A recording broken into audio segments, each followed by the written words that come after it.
À l'origine, le tout premier one-shot de Naruto dessiné par Masashi Kishimoto en 1997 ne montrait pas un ninja, mais un petit renard transformé en garçon. L'éditeur trouvait l'idée trop confuse, donc Kishimoto a entièrement repensé son héros pour le Shonen Jump. Le concept du renard à 9 queues a quand même survécu, mais il a été déplacé à l'intérieur du corps de Naruto. Sans ce refus initial, le ninja blanc que nous connaissons n'aurait sans doute jamais existé. Peu de gens savent que le prénom de Sasuke n'a pas été choisi au hasard par Kishimoto. Il l'a emprunté à Sarutobi Sasuke, un ninja légendaire des contes populaires japonais réputé pour son agilité féline. Le clan Uchiha porte d'ailleurs un nom dérivé de Uchiwa, l'éventail rond servant à attiser le feu, donc parfaitement lié à leur technique de flamme. Ce petit éventail apparaît même sur leur blason, un détail discret mais lourd de sens pour tout le clan. Fait curieux, Itachi est l'un des rares personnages que Kishimoto a cités parmi ceux qu'il apprécie le plus profondément. Son nom signifie « belette » en japonais, un animal qui dans le folklore annonce le malheur. Ce symbole colle parfaitement à son destin tragique, bourreau apparent de son clan, mais protecteur secret de son petit frère et du village. Tout, dans son nom, préparait déjà la révélation déchirante qui bouleverse Sasuke des années plus tard. Contre toute attente, Kakashi devait initialement apparaître bien plus tôt dans l'histoire, dès les premiers chapitres. Kishimoto voulait un mentor calme et mystérieux, mais son éditeur lui a demandé de se concentrer d'abord sur les jeunes héros. Le visage masqué de Kakashi est devenu une obsession pour les fans, donc l'auteur a entretenu le mystère pendant des années. Son nom signifie « épouvantail », une image parfaite pour ce gardien discret qui veille sur ses élèves sans jamais tout révéler. Un détail surprenant à propos de Gaara. Le caractère tatoué sur son front signifie « amour ». Cela peut sembler étrange pour un personnage d'abord présenté comme assoiffé de sang, mais c'est justement le cœur de sa tragédie.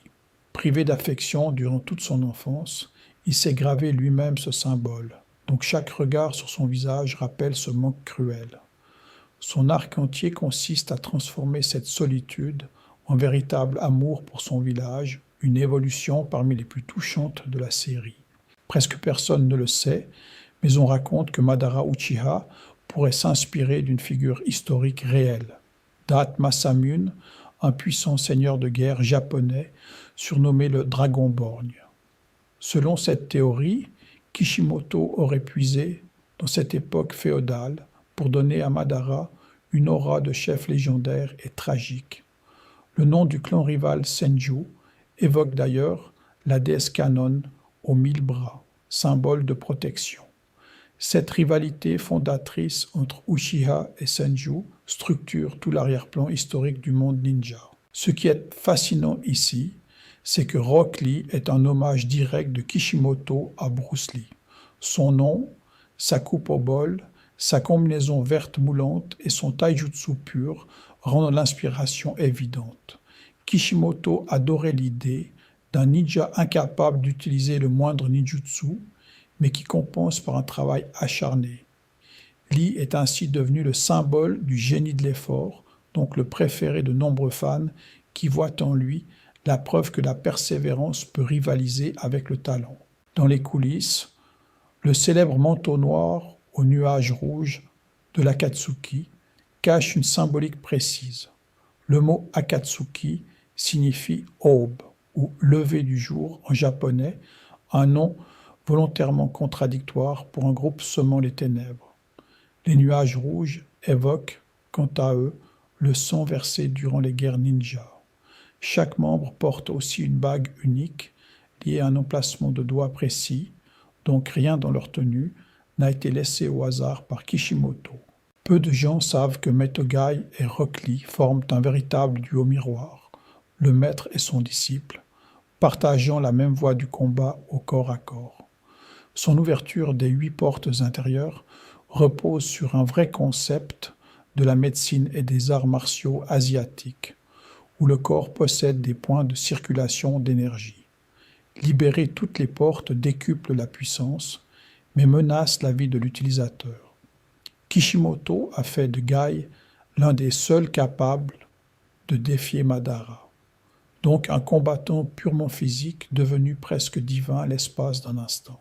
À l'origine, le nom complet du village, Konohagakure, signifie littéralement « caché dans les feuilles ». Tous les villages ninja de la série suivent cette même logique de dissimulation, cachés dans le sable, dans la brume, dans les nuages. Kishimoto voulait refléter la nature secrète des shinobi, donc chaque nom rappelle l'idée de se fondre dans un environnement. La montagne des Hokage sculptée dans la roche s'inspire d'ailleurs du mont Rushmore, un clin d'œil discret à l'Amérique. Un détail surprenant sur le Rasengan, Kishimoto l'a imaginé comme une technique difficile à maîtriser. Il en a fait un exercice de contrôle du chakra extrêmement complexe, sans signe des mains. Le 4e Hokage l'aurait mis des années à perfectionner. Cette technique tourbillonnante devient un héritage transmis de génération en génération, reliant directement Naruto à son père qu'il n'a jamais connu.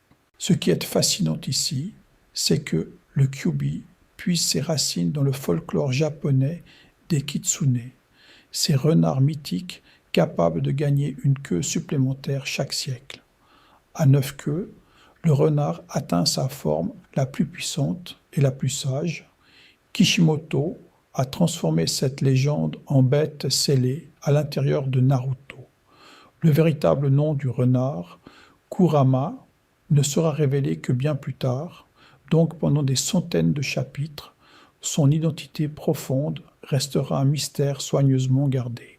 Peu de gens savent que Jiraiya, Orochimaru et Tsunade portent les noms des héros d'un conte japonais très ancien, le Jiraiya Goketsu Monogatari. Dans cette légende, un héros monte une grenouille géante, un rival manie le pouvoir des serpents et une princesse maîtrise les limaces. Masashi Kishimoto n'a pas inventé ces invocations au hasard.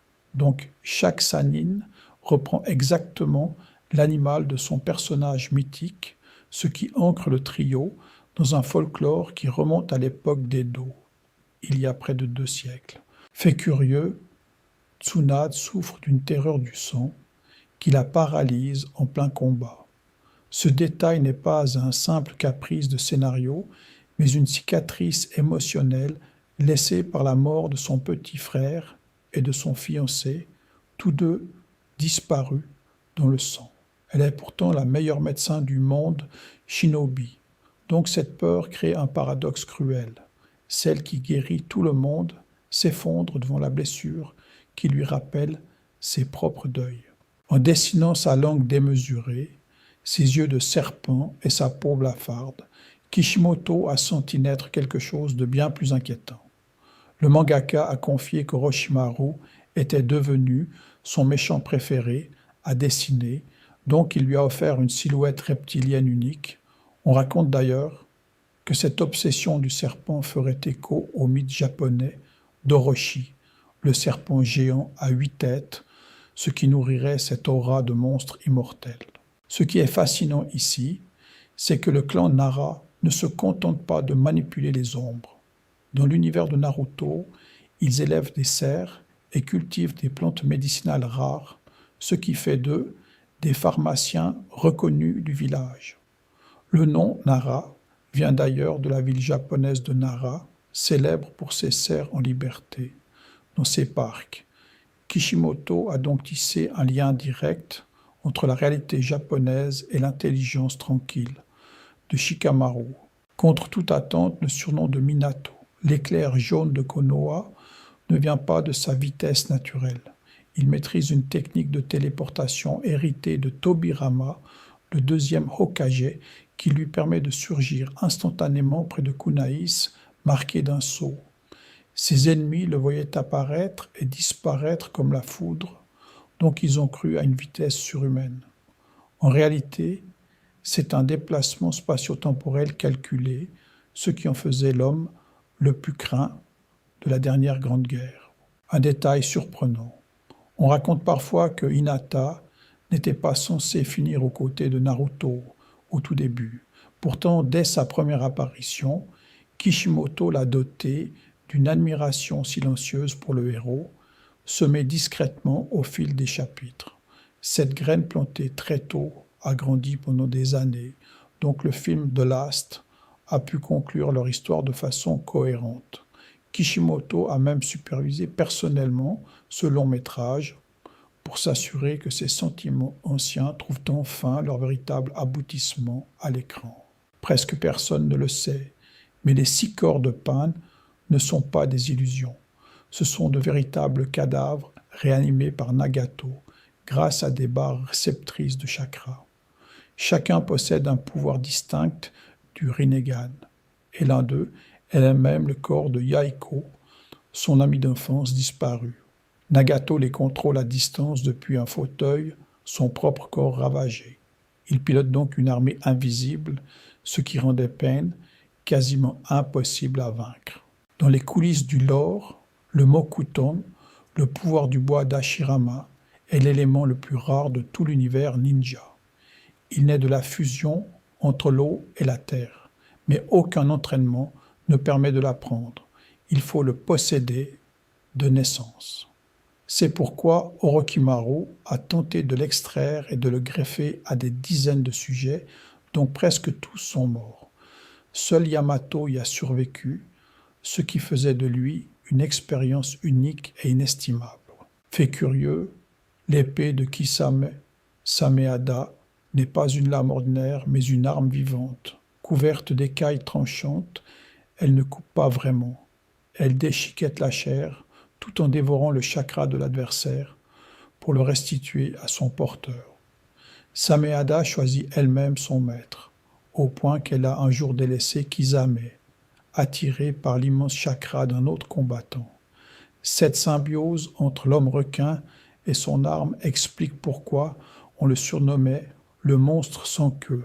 Ce qui était fascinant ici, c'est que la technique de Sai repose sur un art japonais réel, le sumi-e, la peinture à l'encre. Avec son pinceau, il dessine des animaux qui prennent vie et bondissent hors du papier pour attaquer. Cette technique, le Shojujiga, renvoie au célèbre rouleau peint du XIIe siècle représentant des animaux. Kishimoto a donc transformé un trésor culturel japonais en jutsu de combat, ce qui rend le personnage de Sai profondément ancré dans la tradition. Un détail surprenant concerne les fameuses pilules colorées du clan Akimichi. Shoji peut convertir ses réserves de calories en quantité phénoménale de chakra, mais les 3 pilules, vertes, jaunes et rouges, multiplient cette puissance à un prix terrible. La pilule rouge décuple sa force au point de risquer sa vie, donc elle ne s'utilise qu'en dernier recours. Le clan transforme ainsi sa corpulence en arme redoutable, ce qui fait de ses guerriers tout, sauf des combattants, à sous-estimer. Presque personne ne le sait, mais Tobirama, le 2e Hokage, est l'inventeur de certaines des techniques les plus iconiques de la série. C'est lui qui a créé la téléportation reprise plus tard par Minato, mais aussi le terrible Edo Tensei, la réincarnation des morts. En tant que dirigeant, il a aussi fondé l'académie ninja et la police de Konoha. Beaucoup de piliers du village viennent donc de son esprit, ce qui en fait l'un des architectes les plus méconnus de tout l'univers. Peu de gens savent que le clan Hyuga se divise en 2 branches et que les membres de la branche secondaire portent un sceau maudit gravé sur le front. Ce sceau protège le secret du Byakugan, mais il permet aussi à la branche principale d'infliger une douleur fulgurante d'un simple geste. Neji a grandi en détestant ce destin imposé, donc son combat contre Naruto prend tout son sens. Il refusait l'idée qu'on naisse esclave de sa propre famille. Dans les coulisses, Deidara possède des bouches dans les paumes de ses mains, un détail qui surprend toujours. Cette particularité vient de son Kekkei Genkai, la libération d'explosions, qu'il possède depuis sa naissance. Il a néanmoins volé une technique interdite au village de La Roche pour parfaire sa maîtrise de l'argile explosive qu'il mâche et modèle. Il considérait ces explosions comme de l'art véritable, éphémère et fugace, donc il méprisait profondément Sasori, qui rêvait au contraire d'une beauté éternelle figée dans ses marionnettes. À l'origine, Masashi Kishimoto avoue avoir eu beaucoup de mal à dessiner Sakura, car il la trouvait difficile à cerner émotionnellement. Il voulait une héroïne réaliste, ni parfaite, ni purement gentille. Mais ce choix lui a valu de nombreuses critiques de lecteurs. Pourtant, il l'a maintenue ainsi volontairement. Donc, Sakura incarne une jeune fille ordinaire propulsée parmi des génies. Son contrôle parfait du chakra devient alors sa vraie force, celle qui la rend exceptionnelle malgré tout. Fait curieux, Kakuzu de l'Akatsuki possède 5 cœurs distincts cachés dans son corps. Il les a volés à de puissants ninjas grâce à une technique interdite de son village, ce qui lui confère une longévité dépassant les 80 ans. Chaque cœur maîtrise un élément différent, donc l'abattre revient à le tuer 5 fois de suite. Cette obsession de la durée vient d'un échec ancien. Il avait jadis affronté Hashirama Senju et perdu, une humiliation qu'il n'a jamais pardonnée. Presque personne ne le sait, mais Killer Bee est l'un des rares hôtes à entretenir une relation amicale avec sa bête à queue. La plupart des Jinchuriki haïssent leur démon intérieur, mais Bee a su gagner le respect de Gyuki, le 8-queue, par la confiance et le dialogue. Cette harmonie lui donne un contrôle quasi total de sa puissance, donc il devient un mentor essentiel pour Naruto. Il lui enseigne précisément comment dompter le renard à 9 queues. Ce qui est fascinant ici, c'est que Konan, seule femme de l'Akatsuki, transforme son corps entier en papier. Ce maniement est une technique qui lui est propre, qu'elle développa après avoir été entraînée par Jiraiya, lequel éleva 3 orphelins de la pluie après une guerre dévastatrice. Elle fabrique des milliards de feuilles explosives, mais son attachement réel allait à Nagato et Yaeko, ses amis d'enfance. Donc quand elle affronte Tobi, ce n'est pas la cruauté qui la guide, mais le souvenir sacré de ceux qu'elle a perdus. Un détail surprenant, Kurenai Yuhi est présentée comme une spécialiste du genjutsu parmi les meilleurs du village de Konoha. Pourtant, Kishimoto l'a relativement peu mise en avant en combat, ce qui frustra certains fans. En réalité, son rôle bascule vers une histoire intime, car elle attendait l'enfant d'Asuma, tombé face aux membres de l'Akatsuki. Donc son personnage incarne la transmission entre générations, ce fil discret mais essentiel qui relie les disparus à ceux qui continuent de vivre.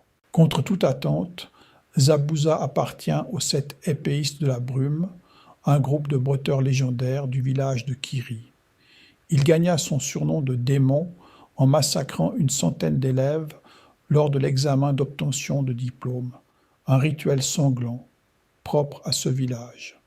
Cette brutalité cachait pourtant une humanité fragile. Donc, ces dernières larmes pour Haku marquent profondément Naruto. Ce duel précoce pose les bases de toute la philosophie de la série sur le lien et la solitude.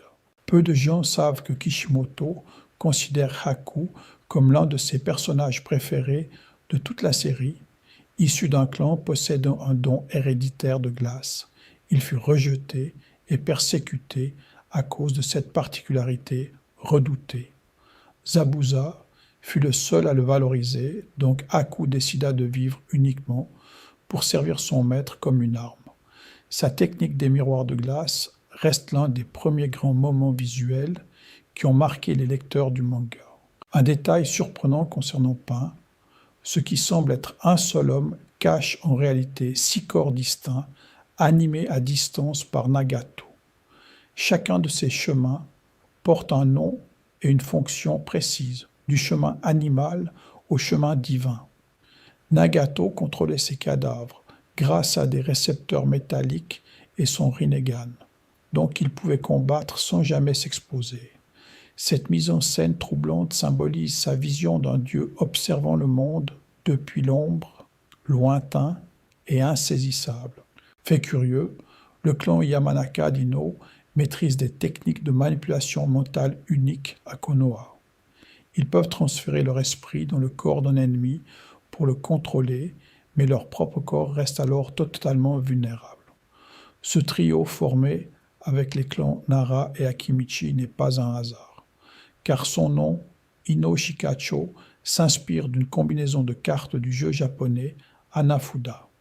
Ino, Shikamaru et Shoji perpétuent ainsi une alliance ancestrale tissée entre leurs trois familles depuis des générations entières.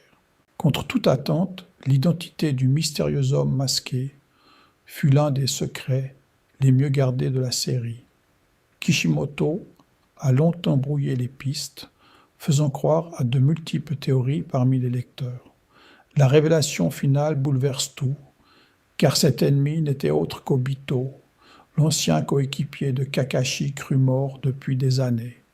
Sa transformation vient de la perte de Rin, donc sa douleur amoureuse devient le moteur tragique de la guerre qui ravage tout le monde ninja.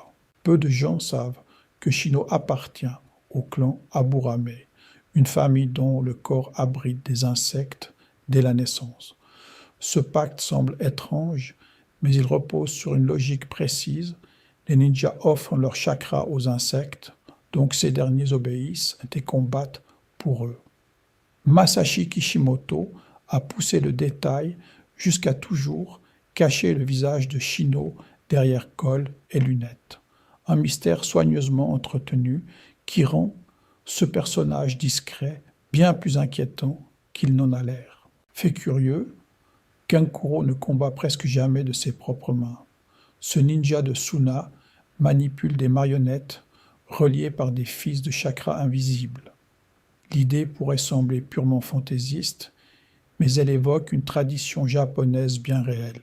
Le bunraku, ce théâtre de marionnettes manipulées avec une précision extrême. On peut y voir un écho de cet art transposé sur un champ de bataille, et chaque geste de Kankuro rappelle ainsi un spectacle vieux de plusieurs siècles. Derrière le maquillage effrayant se cache un véritable artiste. À l'origine, Temari paraît n'avoir qu'une arme simple, un immense éventail. On pourrait la sous-estimer, mais cet objet déclenche des vents capables de balayer une forêt entière. Mieux encore, elle peut invoquer Kamatari, une belette armée d'une faux, dont son éventail devient le portail d'attaque dévastatrice. Sœur aînée de Gaara et Kankuro, elle finira par épouser Shikamaru, une stratège redoutable dont la froideur cache une loyauté profonde envers son village et sa famille. Ce qui est fascinant ici, c'est le surnom du troisième Hokage. On l'appelait le professeur. La raison est vertigineuse car Hiruzen maîtrisait, dit-on, toutes les techniques jamais créées au village de Konoha. Une telle réputation aurait pu le rendre arrogant. Mais il resta humble jusqu'au bout.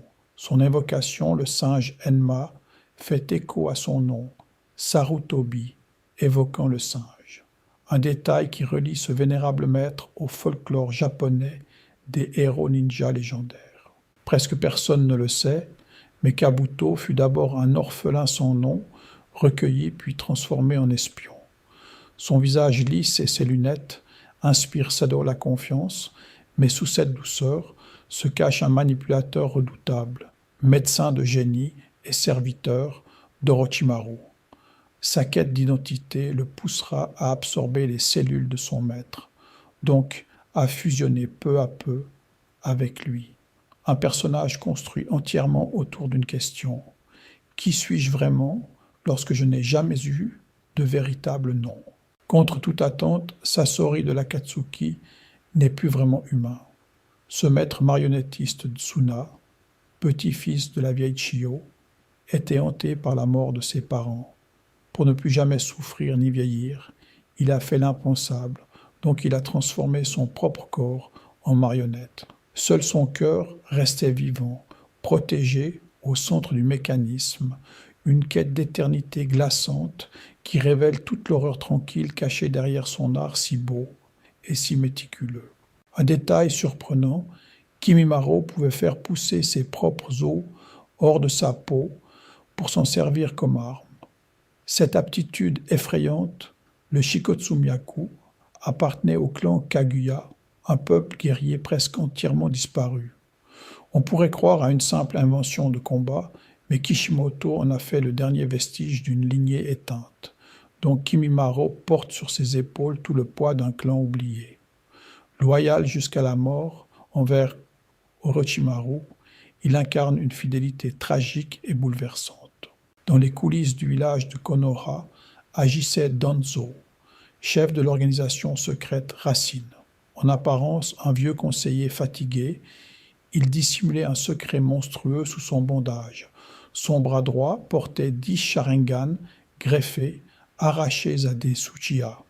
Une telle puissance volée aurait dû le rendre invincible, mais elle révélait surtout son obsession du pouvoir absolu. Il cachait aussi l'œil de Shisui, donc le don d'altérer les esprits. Un manipulateur dont l'ombre plane sur toute l'histoire du village. Fait curieux, le troisième Tsuchikage, Onoki, était le plus âgé de tous les chefs de village réunis au sommet des cages. Petit, voûté, il souffrait sans cesse du dos, ce qui donnait lieu à des scènes presque comiques. Pourtant, ne vous y trompez pas, car il maîtrisait la libération de poussière, une technique capable de désintégrer la matière en 3 dimensions. Donc derrière ce vieillard grognon se cachait l'un des combattants les plus dangereux du monde shinobi. La vieillesse trompe parfois. Presque personne ne le sait, mais Maiterumi, la 5e Mizukage, possédait 2 dons héréditaires en même temps, chose extrêmement rare. Elle maîtrisait à la fois la lave et la vapeur corrosive, donc des attaques capables de fondre presque n'importe quoi. Chef ferme et charismatique, elle dirigeait le village de Kiri d'une main sûre. Mais Kishimoto lui a aussi donné une obsession touchante et drôle. Trouver un mari avant qu'il ne soit trop tard, une dirigeante puissante et profondément humaine. À l'origine de tout chakra se trouve Kaguya Otsutsuki, une figure venue des étoiles. La légende interne raconte qu'elle mangea le fruit interdit de l'arbre divin, donc qu'elle devint la première à manier cette énergie. Son nom n'a rien d'anodin, car il évoque la princesse Kaguya du conte du coupeur de bambou, l'un des plus anciens récits japonais. Kishimoto a ainsi ancré son ultime ennemi dans un mythe millénaire, reliant tout l'univers de Naruto aux contes ancestraux du Japon. Un détail surprenant à propos de Yamato. Il n'est pas né avec son incroyable pouvoir du bois, il l'a reçu de force. Orochimaru avait mené des expériences sur des bébés en leur injectant les cellules d'Hashirama Senju, donc le seul survivant fut le futur Yamato. Cette technique rarissime lui permet de faire surgir des arbres et de calmer le démon renard. Ainsi, ce ninja discret porte en lui l'héritage volé du premier Hokage, fruit douloureux d'une science interdite et cruelle.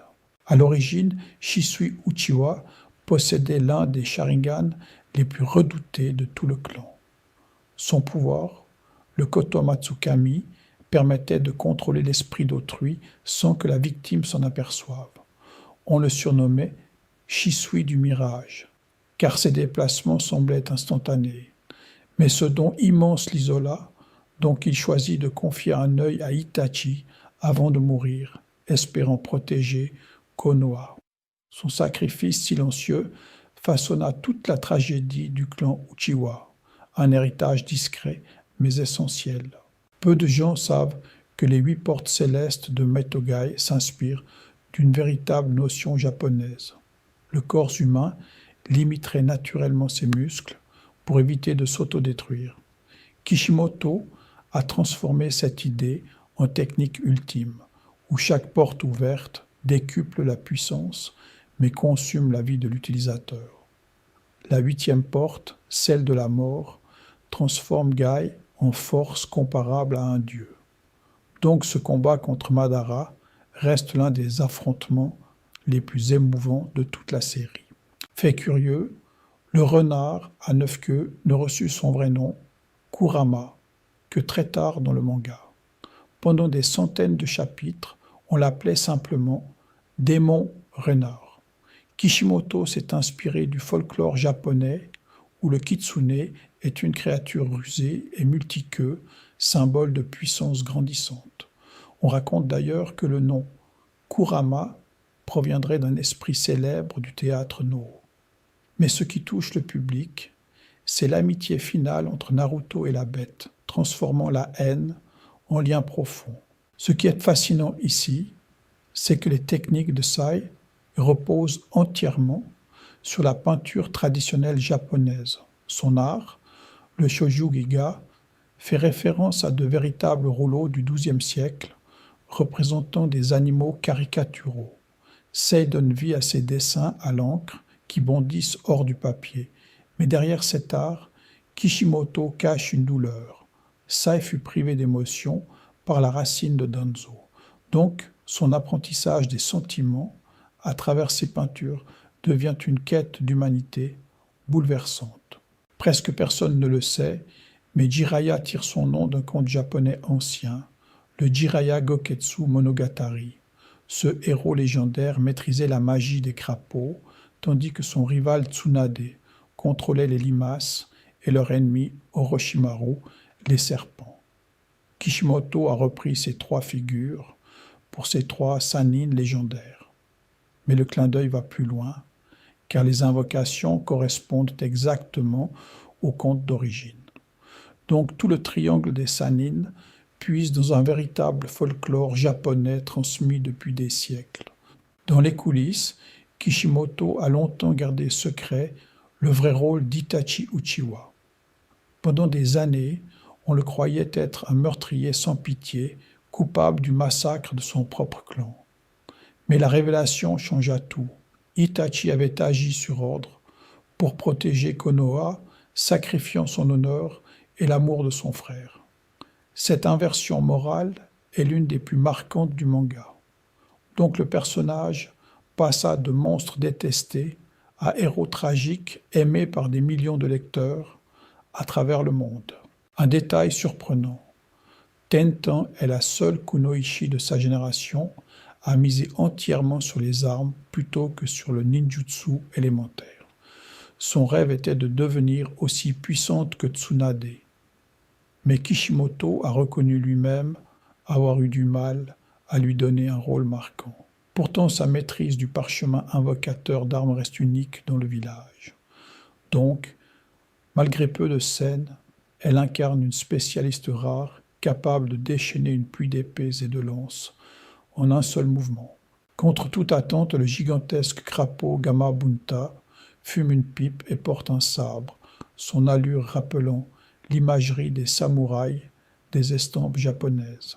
Cette invocation colossale provient du mont Myoboku, terre sacrée des crapauds.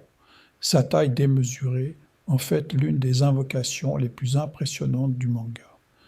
Mais sa personnalité bourrue cache un respect profond pour ceux qui le méritent. Donc, quand Naruto parvient enfin à le chevaucher, c'est une véritable preuve qu'il rejoint la lignée des grands maîtres crapauds.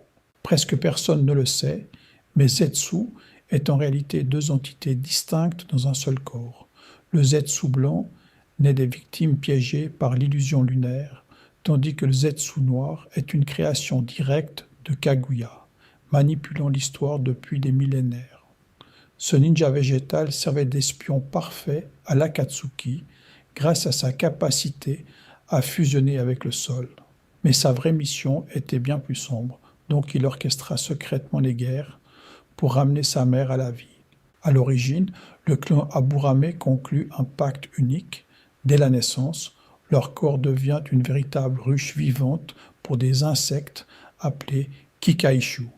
Ces insectes dévorent le chakra des ennemis en échange d'un abri. Shino communique avec eux et les dirige comme une armée invisible. Mais ce don a un prix. Son apparence et sa discrétion le rendant souvent incompris des autres. Donc, Derrière ses lunettes et son col relevé se cache un stratège redoutable, fidèle parmi les ninjas de Konoha. Ce qui est fascinant ici, c'est que Kaguya Otsutsuki tire son nom du plus ancien récit japonais, le conte du coupeur de bambou. Dans cette légende du Xe siècle, une mystérieuse princesse venue de la lune brille d'une lumière surnaturelle. Kishimoto reprend exactement cette origine lunaire pour son ancêtre du chakra, mais il en fait une déesse impitoyable, mère de tout pouvoir ninja. Donc le tout premier être à manier le chakra puise directement dans le plus vieux conte fantastique du Japon. Un détail surprenant, Asuma Sarutobi, fils du troisième Hokage, combat avec des lames spéciales fixées à ses doigts, qu'il enveloppe de chakras de vent pour les rendre tranchantes comme des rasoirs. Grand fumeur, il symbolise le mentor tranquille de l'équipe 10. Mais sa mort face à l'Akatsuki marqua profondément Shikamaru, donc elle déclencha la vengeance la plus stratégique du manga. Son héritage perdure pourtant, car son enfant à naître relie cette tragédie à un nouvel espoir pour le clan Sarutobi. Peu de gens savent que la mère de Naruto venait du village du Tourbillon, berceau du clan Uzumaki. Ce clan maîtrisait l'art du scellement à un point tel que les autres villages le craignaient, donc ils finirent par le détruire. Kushina, elle, fut la Jinchuriki de Kurama avant son fils, mais sa réserve de chakra immense lui permettait de matérialiser des chaînes capables d'enchaîner un démon à queue. Un héritage discret, pourtant essentiel à toute la saga. Fait curieux, le petit-fils du troisième Hokage porte littéralement le nom de son village. Masashi Kishimoto a choisi de l'appeler Konohamaru, en l'honneur de Konoha. Donc l'enfant grandit avec un poids symbolique énorme sur les épaules. On pourrait croire que ça le flatte, mais au contraire, personne ne retient jamais son prénom, seulement son lien avec le Hokage. C'est précisément cette frustration qui le pousse à admirer Naruto, le seul à le voir comme un individu à part entière. À l'origine, beaucoup de noms chez Kishimoto cachent un thème marin, et le professeur de Naruto en est donc l'exemple parfait. Iruka signifie dauphin en japonais, tandis que son nom de famille, Umino, contient le mot Umi, la mer. L'auteur aimait glisser ses clins d'œil aquatiques, donc le mentor bienveillant de l'académie devient symboliquement un guide qui veille sur les jeunes. Un détail invisible à la lecture, mais qui révèle tout le soin porté à l'onomastique de l'œuvre. Ce qui est fascinant ici, c'est la vitesse pure du quatrième Raikage du village des nuages. En enveloppant son corps de l'armure de foudre, il accélère ses réflexes et ses déplacements à un niveau comparable à la téléportation de Minato. On le croit invincible, mais cette même technique l'a conduit à sacrifier son propre bras gauche durant le combat contre Sasuke. Donc même la puissance brute a son prix, et ce dirigeant l'a appris dans sa propre chair. Contre toute attente, la vieille marionnettiste du village du sable cachait l'une des techniques les plus tragiques de l'œuvre. Chio possédait un jutsu capable de ramener un mort à la vie, mais au prix de sa propre existence.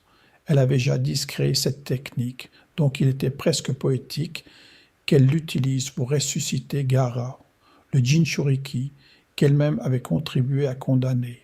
Un geste de rédemption qui referme un cercle entamé des décennies plus tôt par ses propres choix.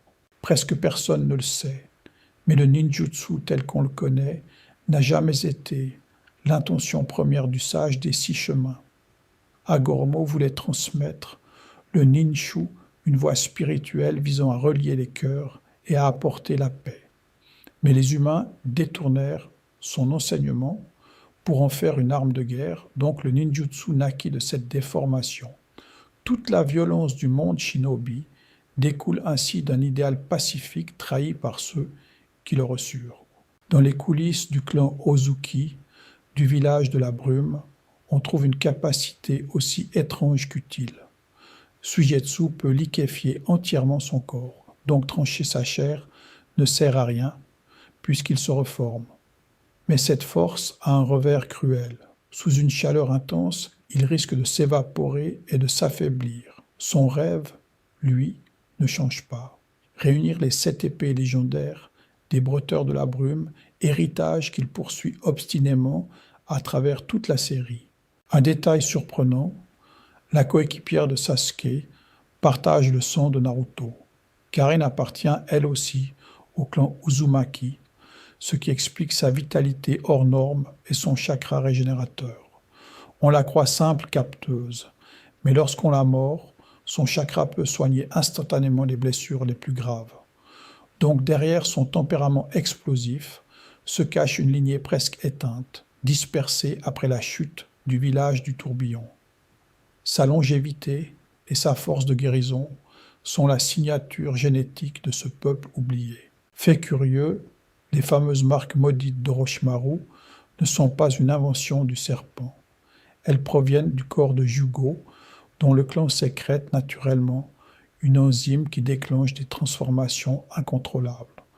Orochimaru l'a découvert, donc il a extrait ce fluide pour fabriquer ses sceaux et les distribuer à ses pions, dont Sasuke. Jugo est ainsi la source vivante d'un pouvoir convoité, mais cette même mutation le rend dangereusement instable, alternant entre douceur et folie meurtrière sans prévenir. Presque personne ne le sait, mais le véritable fondateur de l'Akatsuki n'est pas Nagato ni Madara. C'est Yaiko, un orphelin du village de la pluie, qui rêvait de mettre fin aux guerres. L'organisation était à l'origine pacifiste, mais sa mort prématurée brisa tout. Anéanti par le chagrin, Nagato utilisa ensuite le cadavre de son ami comme corps central de Pain, le chemin d'Eva. Donc le visage qui terrorise Konoha appartient en réalité à un idéaliste mort trop jeune. Ce qui est fascinant ici, c'est le double visage du père de Sasuke. Fugaku dirigeait à la fois le clan Uchiha et la police militaire de Konoha, fonction confiée historiquement à sa famille. Mais cette autorité nourrissait la méfiance du village envers les Uchiha, donc germa l'idée d'un coup d'État. Détenteur d'un Mangekyo Sharingan, il confia à son propre fils Itachi la lourde mission d'infiltrer les rangs du village pour espionner Konoha au profit du clan. À l'origine, la fameuse porte de la mort que Might Guy ouvre lors de son combat contre Madara fut maîtrisée bien avant lui. Son père Might Odai, surnommé le Genin éternel, était incapable d'utiliser le moindre ninjutsu, donc il consacra sa vie à ouvrir les 8 portes célestes. Faible aux yeux du village, il sacrifia pourtant sa vie en activant la 8e porte pour sauver son fils et ses camarades. Cet héritage de courage pur se transmit ainsi à Guy. Peu de gens savent que le père de Kakashi, surnommé le Croque-Blanc de Konoha, était considéré comme aussi puissant que les Sannin légendaires. Lors d'une mission cruciale, il choisit de sauver ses coéquipiers plutôt que d'accomplir l'objectif, mais le village entier le couvrit de honte pour cet échec. Rongé par le déshonneur et le rejet, il finit par se donner la mort, donc Kakashi grandit longtemps en valorisant les règles avant ses propres amis. Fait curieux, le clan Inuzuka combat toujours aux côtés de chiens ninja, mais Akamaru n'était au départ qu'un minuscule chiot que Kiba transportait sur sa tête. Au fil de la série, l'animal grandit énormément jusqu'à devenir une monture imposante, reflétant le lien profond entre eux. Beaucoup y voient une véritable complicité animale, la taille du chien semblant évoluer en parallèle de la maturité grandissante de son jeune maître impulsif. À l'origine, Anko semble n'être qu'une examinatrice excentrique de l'examen Chunin, mais son passé cache un secret bien plus sombre. Elle fut autrefois l'élève personnel d'Orochimaru qui lui apposa la marque maudite avant de l'abandonner sans explication. Ce sceau la lie pour toujours à son ancien maître dont elle vit avec une douleur constante et une honte secrète.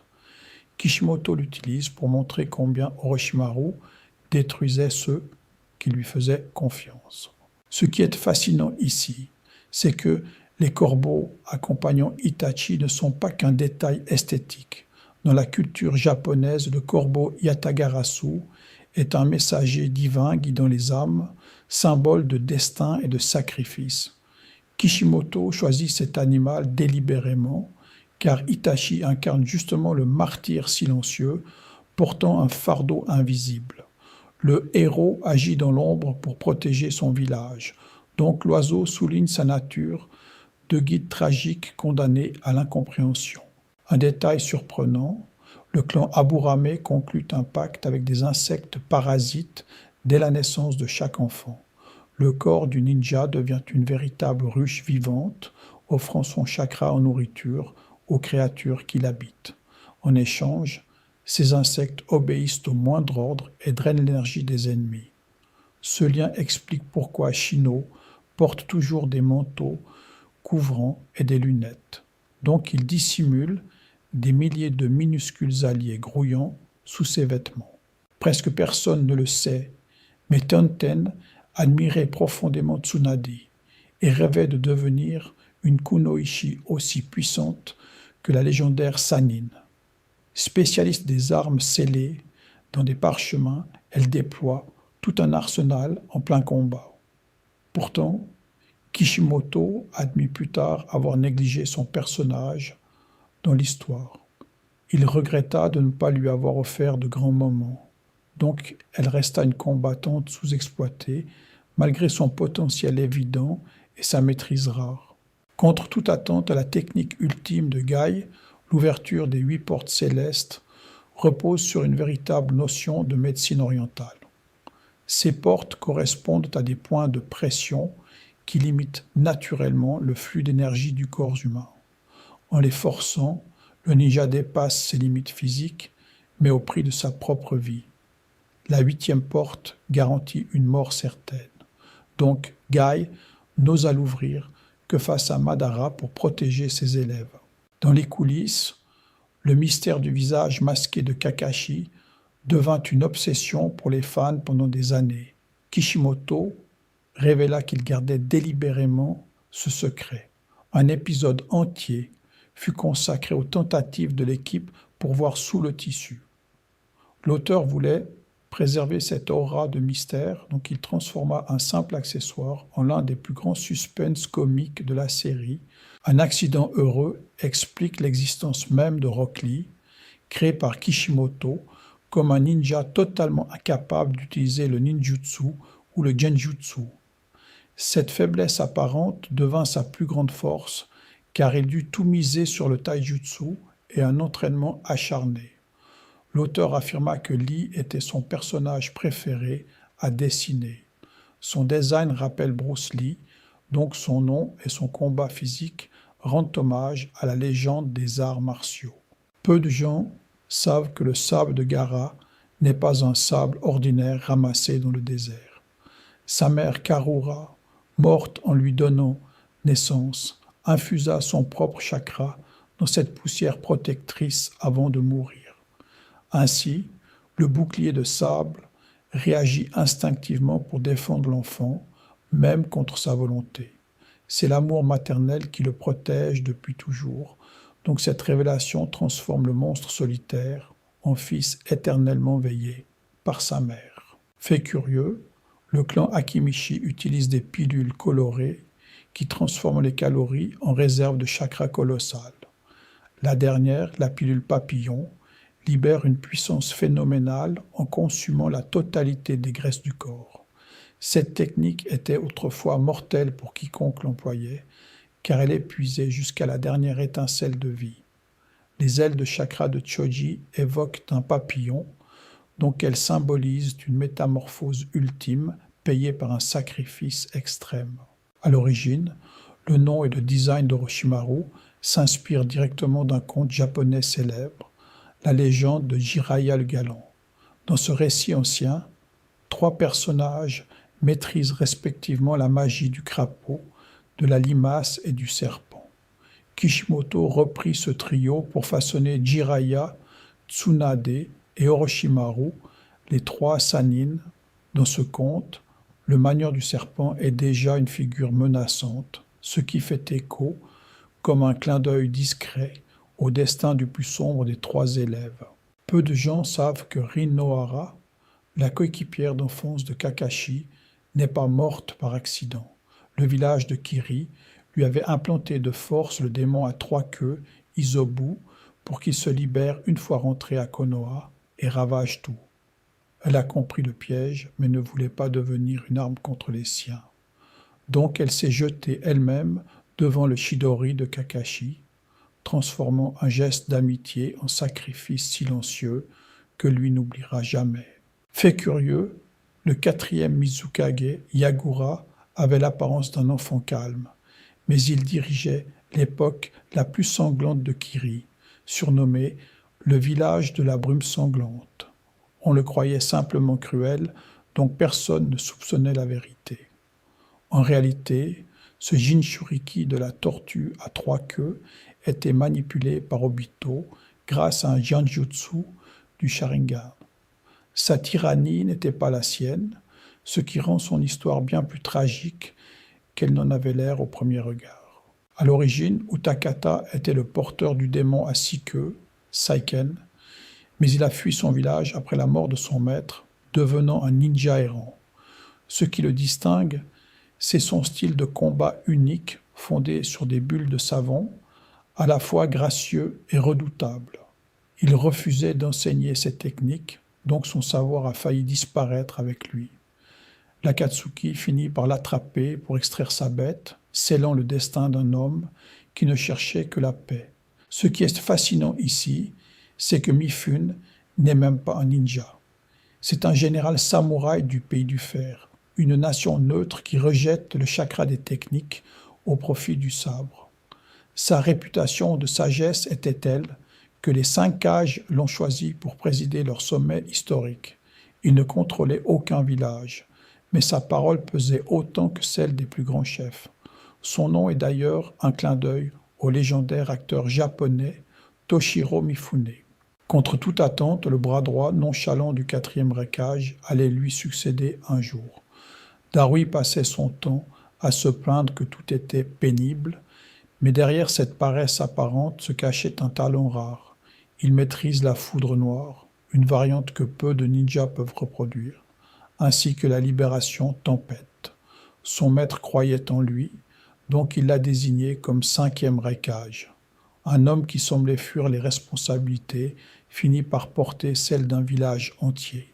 Dans les coulisses du village d'Iwa, une jeune kunoichi au caractère bien trempé attendait son heure.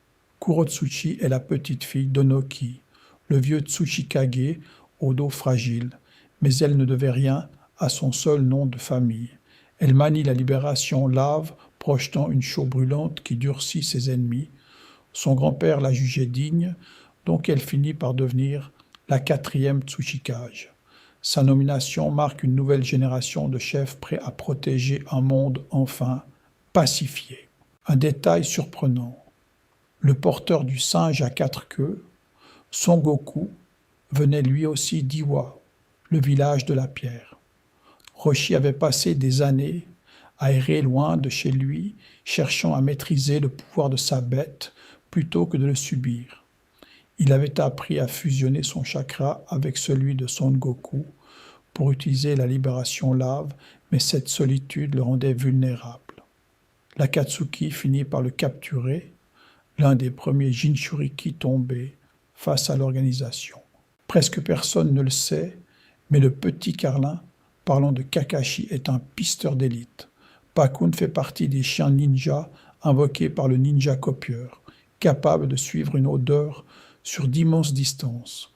Il a un grand sujet de fierté qui peut faire sourire, ses coussinets tout doux qu'il aime faire toucher.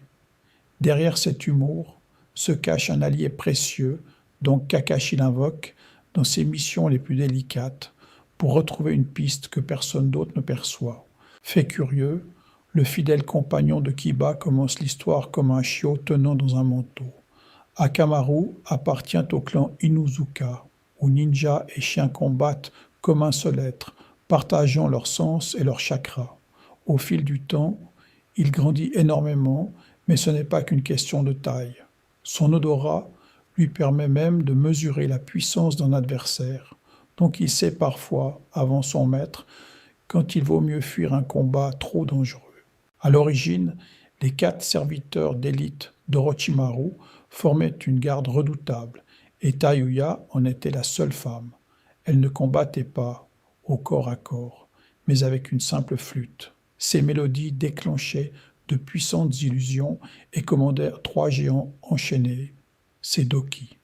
C'était une stratège dangereuse, donc Shikamaru a dû user de toute sa ruse face à elle. Elle fut finalement vaincue par Temari, emportée par un coup de vent au moment où sa victoire semblait acquise. Ce qui est fascinant ici, c'est le rôle de Yashamaru, l'oncle maternel de Gaara, dans sa solitude. Il fut le seul à s'occuper de lui après la mort de sa sœur, donc Gaara crut un instant avoir trouvé de l'amour. Mais sur ordre de son père, il tenta de l'assassiner, lui avouant qu'il ne l'avait jamais aimé. Ce mensonge brisa le cœur de l'enfant et grava sur son front le mot « amour », une trahison qui façonna le monstre qu'il deviendrait. Un détail surprenant, le crapaud qui enseigne le mode ermite à Naruto avait déjà formé son propre père spirituel. Fukasaku, le vieux sage du mont Myoboku, fut le maître de Jiraiya, donc il porte le savoir de plusieurs générations de ninjas. Il maîtrise l'art sublime du senjutsu, capable de fusionner l'énergie naturelle au chakra. Quand Jiraiya tomba face à Pain, c'est lui qui rapporta son dernier message codé, un petit batracien dont les mots changèrent le cours de toute la guerre. Peu de gens savent que le titre des 3 légendaires ninjas ne vient pas du village de Konoha.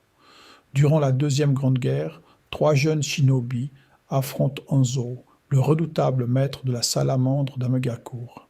Ils sont écrasés, mais Hanzo refuse de les achever. Il est si impressionné par leur survie qu'il les baptise lui-même Sanin. Donc Jiraiya, Tsunade et Orochimaru doivent leur surnom légendaire à l'ennemi même qui aurait pu les éliminer ce jour-là.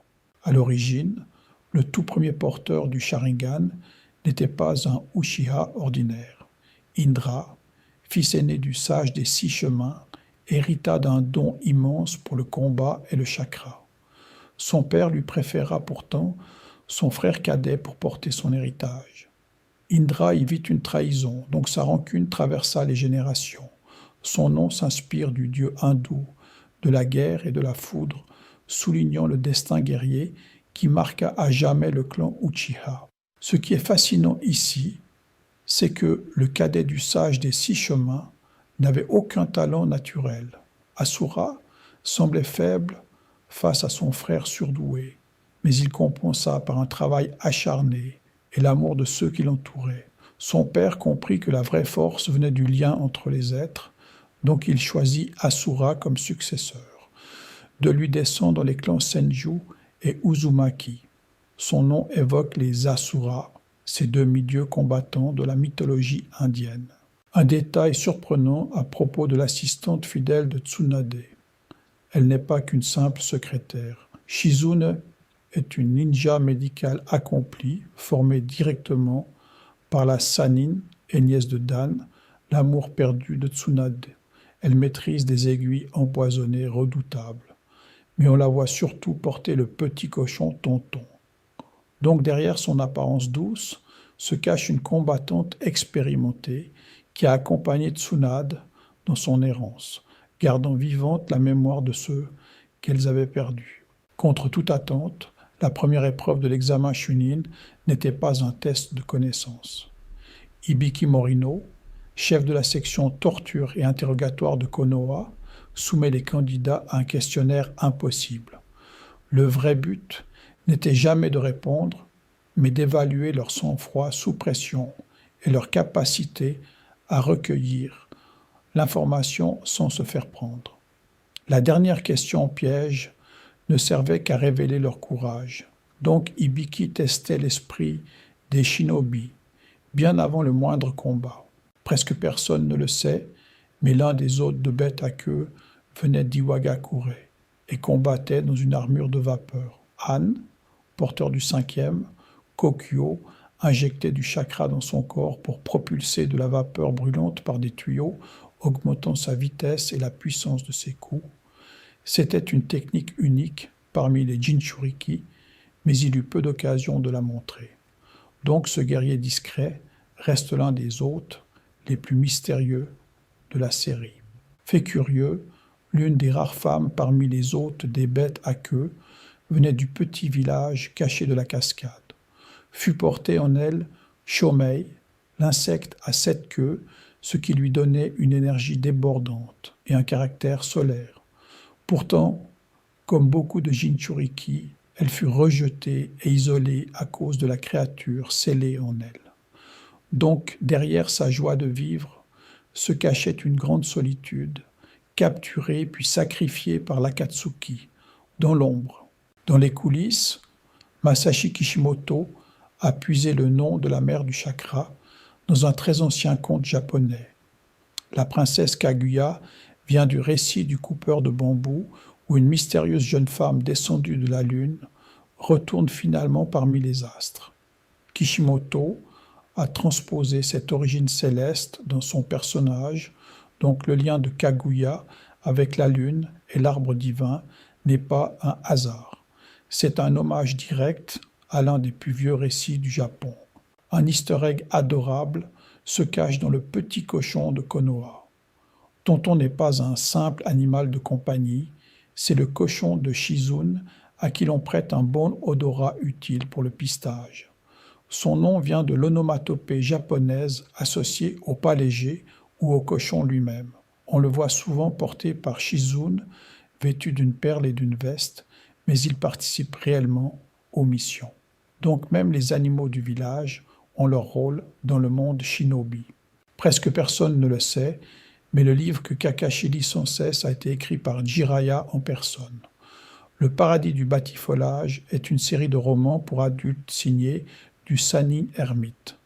Kakashi en est si fan qu'il le lit même en plein combat, ce qui agace ses élèves. Mais ce détail crée un lien discret entre les générations, donc derrière ce gag récurrent se cache un hommage au mentor de Naruto et à son œuvre la plus inattendue.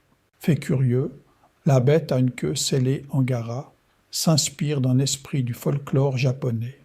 Shukaku puise ses origines dans le tanuki, ce chien vivérin, malicieux des légendes, et son nom évoque un moine raton laveur mythique. Il contrôle le sable et provoque l'insomnie chez son hôte, empêchant Gaara de dormir par peur de perdre le contrôle. Donc, cette créature ancienne explique en partie le tourment et la solitude qui ont façonné le jeune ninja de Suna. Ce qui est fascinant ici, c'est que l'hôte du 8-queues est le seul à avoir conclu une véritable amitié avec sa bête. Killer Bee parle constamment en rime de rap, ce qui semble comique, mais reflète une harmonie totale avec Yuki. Là où d'autres Jinchuriki souffraient, lui a apprivoisé son démon par le dialogue et le respect. Donc il devint un modèle pour Naruto, lui enseignant qu'on ne maîtrise pas une bête par la force, mais par la confiance mutuelle. Presque personne ne le sait, mais avant Kushina, la toute première humaine à contenir Kurama, le démon renard à 9 queues, fut Mito Uzumaki. Issue du clan Uzumaki, réputé pour ses scellés, elle épousa Hashirama Senju, le premier Hokage. Lors du combat légendaire contre Madara à la vallée de la faim, elle scella la bête en elle pour protéger le village. Ce choix fonda ainsi la tradition des hôtes de Konoha, donc la lignée des Jinchuriki qui mèneront jusqu'à Naruto. Fait curieux, le mot Sharingan s'écrit en japonais avec des idéogrammes signifiant littéralement « Oiru qui copie ». Ce nom n'est pas qu'une fantaisie de Masashi Kishimoto, car il décrit exactement son pouvoir, reproduire les techniques adverses. Les petites virgules noires qui tournent dans la pupille s'appellent des tomoe, un motif ancien que l'on retrouve sur les blasons et les tambours japonais.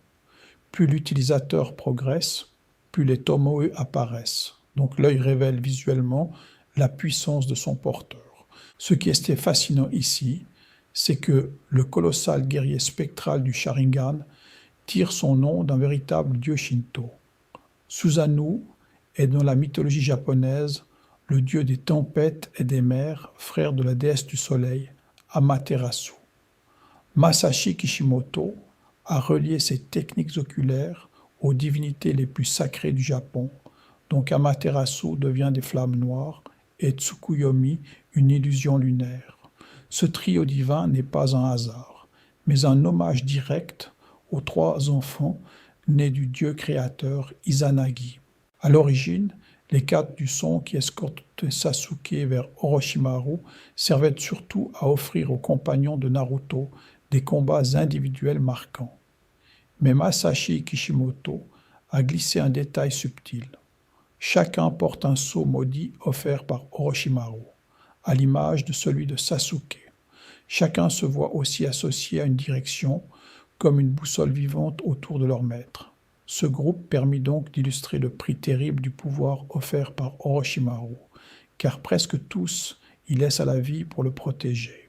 Un détail surprenant, la mère originelle du chakra doit son nom à un conte japonais millénaire. Dans le conte du coupeur de bambou, la princesse Kaguya est une mystérieuse jeune fille venue de la lune, recueillie sur Terre avant d'y retourner. Masashi Kishimoto a repris cette idée, car sa Kaguya est elle aussi liée à la lune et venue d'ailleurs. Ce clin d'œil ancre le grand final de la saga dans le plus vieux récit de science-fiction du Japon. Peu de gens savent que le fidèle compagnon de Kiba grandit énormément au fil de l'histoire. Au début de la série, Akamaru tient dans la capuche de son maître comme un minuscule chiot blanc. Mais avec les années qui passent dans le récit, il devient une monture si imposante que Kiba peut chevaucher son dos. Pour beaucoup de lecteurs, cette croissance d'Akamaru semble accompagner le temps écoulé et fait presque office d'horloge visuelle pour le passage des âges. Contre toute attente, le Hashibi, la bête à 8 queues scellée en Killer Bee, n'est pas vraiment une pieuvre. Son nom japonais, Gyuki, désigne un monstre du folklore mêlant taureau et yokai marin. C'est pourquoi la créature possède des cornes de bovin sur une silhouette de céphalopode. Masashi Kishimoto a fusionné deux animaux pour la rendre unique, donc chaque démon à queue correspond à une bête mythologique différente, du tanuki au chat à 2 queues du Japon. Presque personne ne le sait, mais le renard à 9 queues n'a reçu son prénom, Kurama, que très tard dans la série. Pendant des centaines de chapitres, il fut simplement appelé le démon renard ou Kyubi. Le renard à 9 queues, le kitsune, est une figure majeure du folklore japonais, créature rusée et puissante. Masashi Kishimoto a humanisé cette légende en lui donnant un nom et une personnalité, donc l'ennemi intérieur de Naruto est devenu peu à peu son plus précieux allié. Fait curieux, l'œil le plus puissant de la série porte un nom emprunté au bouddhisme. Le Rinnegan signifie « œil du cycle des renaissances », en référence au samsara, la roue des réincarnations. Ces cercles concentriques évoquent justement ce cycle sans fin de la vie et de la mort. Masashi Kishimoto a confié cet œil au sage des 6 chemins, fondateur du ninjutsu, car il maîtrise les 6 chemins de la douleur, eux aussi tirés des 6 règnes de l'existence bouddhiste. Dans les coulisses, le tout premier vrai voyage de l'équipe 7 se déroule au Pays des Vagues, un arc que Masashi Kishimoto considérait comme décisif. C'est là qu'il a posé le ton mature de son œuvre, car un personnage attachant comme Haku y meurt vraiment. À la fin, le pont reliant l'île est baptisé le Grand Pont Naruto par les habitants reconnaissants. Ce nom marque donc la première fois que le héros laisse une trace durable dans le monde au-delà de Konoha. Ce qui est fascinant ici, c'est la manière dont le célèbre examen pour devenir Chunin a été imaginé comme un véritable parcours d'évaluation. Masashi Kishimoto a conçu ces 3 épreuves comme un parcours complet, une partie écrite testant l'information, une survie en forêt, puis des duels publics. La première épreuve repose en réalité sur la triche habile plutôt que sur le savoir, donc elle évalue la collecte de renseignements. compétence vitale d'un vrai ninja. Cet arc reste l'un des préférés des fans dans le monde entier. Un détail surprenant, la marque maudite qu'Orochimaru imprime sur ses proies n'est pas un dessin gratuit. Il existe plusieurs sceaux aux motifs différents, et celui de Sasuke, le sceau du ciel, se compose de 3 tomoe, un même motif que l'on retrouve sur d'autres porteurs comme Anko, sans lien avec un clan particulier. La marque puise dans la propre énergie d'Orochimaru, donc elle offre une puissance immédiate, mais ronge lentement l'esprit de la victime. Très peu y survivent à la position, car le corps doit accepter ce chakra étranger, ce qui fait de chaque survivant une exception rare. Peu de gens savent que le masque orange de Toby cache une intention narrative précise de Masashi Kishimoto. L'auteur voulait un personnage qui semble idiot et inoffensif, mais ce comportement bouffon n'était qu'un déguisement minutieux. Derrière les pitreries se dissimulait une figure tragique manipulant l'ombre depuis des décennies. Kishimoto a donc joué sur le contraste entre légèreté et terreur. Donc, chaque apparition comique devenait rétrospectivement glaçante. Ce double visage reste l'une des révélations les plus marquantes de toute la série, gardée secrète très longtemps. Fait curieux, on raconte souvent que la technique de Sai s'inspirerait d'une légende japonaise très ancienne. Son jutsu fait surgir des animaux peints à l'encre qui prennent vie sur le papier. Une théorie dit que Kishimoto aurait puisé dans le conte de Seishu Toyo, ce moine peintre qui aurait fait s'échapper un rat dessiné tant il semblait réel. Sai canaliserait donc cette idée de l'art qui transcende la toile, mais avec une touche de combat ninja. Derrière chaque trait de pinceau se cacherait alors tout un héritage culturel japonais profondément respecté. À l'origine, le clan Inuzuka entretient un lien presque sacré avec leur compagnon canin. Kiba ne se bat jamais seul, car son chien Akamaru fait partie intégrante de sa puissance. Leur technique combinée repose sur une synchronisation parfaite entre humain et animal, héritée de générations de dressage.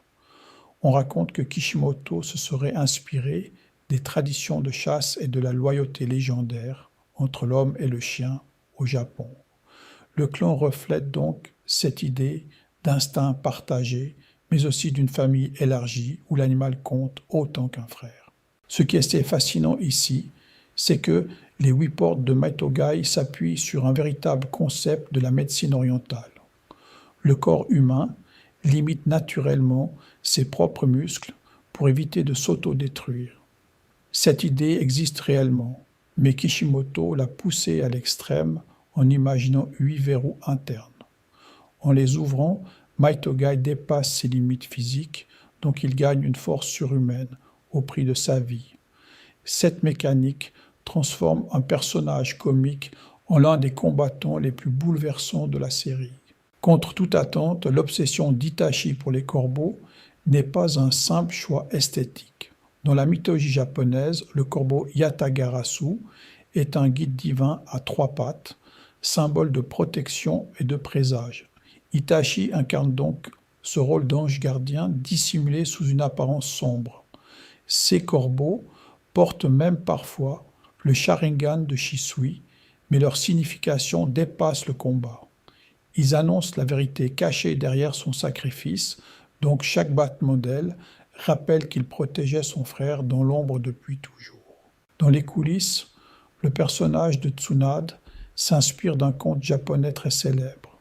Elle fait partie d'un trio nommé d'après le récit du Jiraiya Goketsu Monogatari, où 3 disciples maîtrisent le crapaud, le serpent et la limace. Tsunade incarne donc la limace, créature humble, mais capable de neutraliser le serpent. Cela explique pourquoi elle reste la rivale naturelle d'Orochimaru. Kishimoto a donc bâti tout ce triangle légendaire autour d'une vieille histoire folklorique, transformant un conte ancien en pilier central de l'univers ninja. Un détail surprenant concerne le quotient intellectuel de Shikamaru. Kishimoto a précisé que son intelligence dépasse les 200 de QI, un chiffre exceptionnel. Pourtant, le garçon passe son temps à fuir l'effort, jugeant tout trop pénible. Cette paresse n'est donc pas un défaut, mais une économie d'énergie d'un esprit hyperactif. Ces stratégies en combat révèlent une anticipation glaçante, donc chaque mouvement semble calculé bien à l'avance. Derrière ces bâillements se cache l'un des cerveaux les plus redoutables du village. Presque personne ne le sait, mais le village caché du sable reflète une réalité économique très concrète. Situé dans un désert pauvre, ce village souffre constamment de financements réduits par son propre seigneur féodal. Cette précarité explique pourquoi il a accepté de comploter contre Konoha durant l'examen. Le manque de ressources pousse donc le sable à des choix désespérés, transformant la jalousie en trahison. Kishimoto a ainsi ancré ses villages dans une logique de survie matérielle, donc chaque conflit possède une racine économique souvent oubliée des spectateurs. Fait curieux, les célèbres pilules colorées de shoji puisent dans la tradition culinaire et médicinale du clan Akimichi. Ces 3 pilules convertissent les calories accumulées en énergie de combat phénoménale. Mais la dernière, la pilule au piment rouge, risque de tuer celui qui l'avale. Le clan transforme donc la nourriture en arme, valorisant la corpulence comme une réserve de puissance. Kishimoto inverse ainsi le regard sur le poids, donc ce que d'autres moquent devient une force vitale. Manger devient littéralement un entraînement guerrier pour ce clan unique. À l'origine, Orochimaru tire son nom et son apparence d'un serpent légendaire du folklore japonais. Le conte ancien parle d'un personnage nommé Orochimaru, maîtrisant la magie des serpents, opposé à un homme crapaud. Kishimoto a donc repris cette figure pour bâtir la rivalité avec Jiraiya. Mais le personnage emprunte aussi au mythe du Yamata no Orochi, le serpent à 8 têtes. Son obsession pour l'immortalité reflète donc la mue du serpent, qui se renouvelle sans fin. Chaque détail de son design renvoie à cette créature reptilienne et son désir de ne jamais mourir. Ce qui est fascinant ici, c'est l'évolution physique de Kabuto au fil de la série. Toujours dans l'ombre d'Orochimaru, il finit par absorber les restes de son maître pour gagner en puissance. Sa transformation reptilienne reflète donc une quête d'identité désespérée. Kabuto cherchait à savoir qui il était vraiment, sans nom ni famille, donc il s'est fondu dans la peau d'un autre. Kishimoto en fait un miroir d'Orochimaru, mais aussi un orphelin perdu. Sa rédemption finale rappelle qu'il cherchait surtout une appartenance, pas seulement le pouvoir. Un détail surprenant révèle l'origine glaçante des Zetsu blancs qui composent l'armée ennemie. Ils ne sont pas des créatures inventées de toutes pièces, mais d'anciens humains transformés, piégés dans l'infini Tsukuyomi à l'époque de Kaguya. Ces êtres virent leur chakra absorbé par l'arbre divin qui les métamorphosa peu à peu. Chaque Zetsu blanc fut donc jadis une personne réelle, dotée de souvenirs et d'une vie. Cette vérité rend l'armée infinie profondément tragique, donc derrière chaque clone se cache une victime oubliée. Kishimoto transforme ainsi une simple armée en cimetière vivant et silencieux. Peu de gens savent que le tout premier travail publié de Masashi Kishimoto, un one-shot nommé Karakuri, n'avait rien à voir avec un ninja. Quand il imagina Naruto, il choisit pour son héros un nom tiré du Naruto Maki, ces petites tranches en spirale qui flottent à la surface des bols de ramen. L'amour du jeune ninja pour les nouilles n'est donc pas un hasard. Il est tissé jusque dans son prénom. Donc, si Naruto dévore des ramen à chaque épisode, c'est l'écho discret de ce choix d'origine. Ce détail rend le bol fumant du jeune ninja bien plus émouvant qu'il n'en a l'air. Fait curieux, le Chidori est l'une des techniques signatures de Kakashi imaginées par Kishimoto. L'auteur cherchait une attaque marquante et il a conçu cette concentration de foudre pour donner à Kakashi une signature visuelle forte. Le nom signifie Mille oiseaux, car le bruit de l'éclair rappelle un envol affolé de Piaf. Donc chaque fois que la main crépite, on entend symboliquement ce vacarme. C'est devenu l'une des attaques les plus imitées par les fans. Preuve qu'un détail sonore peut marquer toute une génération. On raconte souvent que la falaise sculptée des Hokage évoque le mont Rushmore américain, avec ses visages taillés dans la pierre. Le monument honore les dirigeants passés du village et il sert aussi de terrain de jeu pour la rébellion enfantine. Donc, le jeune Naruto, il dessine des graffitis pour exister aux yeux des autres. Ce monument devient ainsi le miroir de son rêve. Grimper assez haut pour qu'un jour, son propre visage y soit gravé. Ce qui est fascinant ici, c'est le manteau noir aux nuages rouges de l'Akatsuki.